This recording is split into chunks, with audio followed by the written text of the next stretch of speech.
Hello NEET aspirants, welcome to. ಇದೊಂದು good news ಅಂತಾನೆ ಹೇಳ್ತೀನಿ ನಿಮಗೆ. ಯಾಕೆ ಅಂದರೆ ಗುಜರಾತಲ್ಲಿ ಬ್ಯಾನ್ನ ರಿಮೂವ್ ಮಾಡಿ ಇನ್ಕ್ರೀಸ್ ಇನ್ ಸೀಟ್ಸ್ಗೆ NMC ಡಿಸೈಡ್ ಮಾಡಿದೆ. ನನ್ನ ಪ್ರಕಾರ ಬರೀ ಗುಜರಾತ್ಗಲ್ಲ ಇದು, ಸೊ ಕರ್ನಾಟಕದಲ್ಲೂ ಸಹ ಇದೇ ಡಿಸಿಷನ್ನೇ ಇಂಪ್ಲಿಮೆಂಟ್ ಮಾಡ್ತಾರೆ. ನೋಡೋಣ ಈ ದಿನದ ಟೈಮ್ಸ್ ಆಫ್ ಇಂಡಿಯಾ ಪೇಪರಲ್ಲಿ ಏನು ಬಂದಿದೆ. National Medical Commission rethinks ban, likely to approve new colleges, increase seats. ಇದು ಅಹಮದಾಬಾದ್ ಅಂತಿದೆ. ನಾಳೆ ನಾಡಿದ್ರಲ್ಲಿ ಬೆಂಗಳೂರು ಅಂತಲೂ ಬರುವ ಸಾಧ್ಯತೆ ಎಲ್ಲ ಇದೆ ಅಂತ ನನಗನ್ಸುತ್ತೆ. In a significant reversal, the NMC has indicated that it will consider granting approvals to new medical colleges and increasing the seats for the current academic year despite its earlier stand. ಮೊದಲು ಏನು ಹೇಳಿತ್ತು, ಕೊಡಲ್ಲ ಅಂತ ಹೇಳಿತ್ತು. Just 2 weeks ago, on July 14, the NMC issued a circular stating that no new medical colleges would be approved this year, nor would any applications for additional seats be accepted. This move followed CBA raids across several medical colleges in India.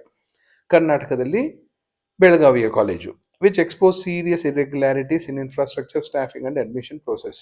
ನಮ್ಮಲ್ಲಿ ಒಂದೇ ಒಂದು irregularity ಆಗಿದ್ದು ಆ ಕಾಲೇಜಿನ admission ಪ್ರೋಸೆಸ್ಸಿಂದ ಹೊರಗಡೆ ಇಟ್ಟಿದ್ದಾರೆ. ಈ ವರ್ಷ ನೋ ಅಡ್ಮಿಷನಲ್ಲೂ ಸಹ ಇಟ್ಟಿದ್ದಾರೆ. ಆದರೆ ಗುಜರಾತಲ್ಲಿ ನೋಡಿ, in Gujarat alone more than 3 medical colleges are found to be involved in such violations. ನಮ್ಮಲ್ಲಿ ಆಗಿದ್ದು ಒಂದೇ, ಕರ್ನಾಟಕದಲ್ಲಿ. As a consequence, the NMC earlier cancelled seat expansions and even slashed seat counts. 2 colleges had 50 seats each reduced, while 1 college in Kalol had all 250 seats withdrawn due to non-complaints. ನಮ್ಮಲ್ಲೂ ಅಷ್ಟೇ ಆ ಕಾಲೇಜಿನ ಎಲ್ಲ ಸೀಟ್ಸ್ನು ವಾಪಸ್ ತಗೊಂಡಿದ್ರು. ಈ ವರ್ಷ ನೋ ಅಡ್ಮಿಷನಲ್ಲಿ ಇಟ್ಟಿದ್ರು. Next good news ಅಂದರೆ, however, in a surprising turnaround, the NMC now clarifies that new approvals and seat expansions will indeed be considered, except for the institutions where the CBI uncovered serious violation. ನಮ್ಮಲ್ಲೂ ಅಷ್ಟೇ ಬೆಳಗಾವಿಯ JNMC ಬಿಟ್ಟು ಇನ್ನೆಲ್ಲ ಕಾಲೇಜಲ್ಲೂ ಇವ್ರು ಏನೇನಕ್ಕೆ apply ಮಾಡಿದ್ರು, increase in intake ಇರ್ಬೋದು, ಹೊಸ ಕಾಲೇಜ್ ಇರ್ಬೋದು, ರೀಕನ್ಸಿಡರ್ ಮಾಡ್ತೀವಿ ಅಂತ ಹೇಳ್ತಾ ಇದ್ದಾರೆ.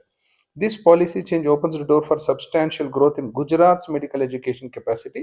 ನಮ್ಮಲ್ಲಿ ಕರ್ನಾಟಕದ್ದು ಸಹ ಹಾಗೆ ಆಗುತ್ತೆ ಅಂತ ನನ್ನ ಅಭಿಪ್ರಾಯ. According to initial estimates, this new stance could result in the addition of approximately 350 medical seats in the state. ಅಲ್ಲಿ ಗುಜರಾತಲ್ಲಿ 350 ಸೀಟು. ನಾನು ಕರ್ನಾಟಕದಲ್ಲಿ ಹೇಳ್ತಿದ್ದೆ ಮಿನಿಮಮ್ 400ರಿಂದ 700-800ವರೆಗೂ ಹೋಗೋ ಸಾಧ್ಯತೆ ಇದೆ ಅಂತ. ಸೊ ದಿಸ್ ಇಸ್ ಅಬೌಟ್ ಗುಜರಾತ್ದು. ಗುಜರಾತಲ್ಲಿ NMC ಅಂತ ಹೇಳಿದ್ದಾರೆ. ಸೊ ಒಂದೊಂದು ಸ್ಟೇಟ್ಗೂ ಒಂದೊಂದು ಥರ ಸ್ಟ್ಯಾಂಡ್ ತೊಗೊಳಕ್ಕಾಗಲ್ಲ NMC. ಸೊ ಈ ಥರ ಇರ್ರೆಗ್ಯುಲಾರಿಟೀಸು ತುಂಬ ಸ್ಟೇಟ್ಸಲ್ಲಿ ಆಗಿತ್ತು. CBI ರೈಡ್ ಆಗಿತ್ತು. ಸೊ ಆ ಕಾಲೇಜುಗಳನ್ನೆಲ್ಲ ಹೊರಗಡೆ ಇಟ್ಟಿದ್ದಾರೆ ಕೌನ್ಸಿಲಿಂಗ್ ಪ್ರೋಸೆಸ್ಸಿಂದ. ಸೊ ಯಾರ್ಯಾರು ತಪ್ಪು ಮಾಡಿಲ್ವೋ, ಯಾರ್ಯಾರು ಕರೆಕ್ಟಾಗಿ ಪ್ರೋಸೆಸ್ ಮಾಡಿದ್ದಾರೋ ಅವ್ರಿಗೆಲ್ಲ ಇನ್ಕ್ರೀಸ್ ಇನ್ ಇಂಟೇಕ್ ಅಪ್ಲೈ ಮಾಡಿದರೆ, ಕರೆಕ್ಟಾಗಿ ಏನಾದರೂ ಫುಲ್ಫಿಲ್ ಮಾಡಿದರೆ ಖಂಡಿತ ಕೊಡ್ತಾರೆ. ಸೊ ಇದು ಒಂದು ಪ್ರೂಫು. ಕರ್ನಾಟಕದಲ್ಲಿ ಕಾಲೇಜಸ್ಸಲ್ಲಿ ಒಂದಷ್ಟು ಸೀಟ್ಸ್ ಜಾಸ್ತಿ ಆಗುತ್ತೆ ಅನ್ನೋದಕ್ಕೆ. ಒಂದಷ್ಟು ಸೀಟ್ಸ್ ಜಾಸ್ತಿ ಆದರೆ ಖಂಡಿತ ಕಟ್ ಆಫ್ ಇನ್ನು ಸ್ವಲ್ಪ ಡ್ರಾಪ್ ಆಗುತ್ತೆ. ಯಾರ್ಯಾರು ಸೀಟ್ ಮಿಸ್ ಆಗಿಲ್ಲ ಅವ್ರಿಗೆ ಸೀಟ್ ಸಿಗುತ್ತೆ. ಯಾರ್ಯಾರಿಗೆ ಒಂದಷ್ಟು ಕಾಲೇಜಲ್ಲಿ ಸಿಕ್ಕಿದೋ ಅದಕ್ಕಿಂತ ಬೆಟರ್ ಕಾಲೇಜಲ್ಲಿ ಸಿಗುವ ಸಾಧ್ಯತೆ ಇದೆ.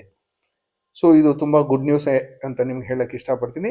ಒಂದಷ್ಟು ಪೇಷನ್ಸಿಂದ ಕಾಯಿರಿ, ಖಂಡಿತ ಎಲ್ಲ ಒಳ್ಳೆಯದೇ ಆಗುತ್ತೆ. All the best for your counselling. Thank you.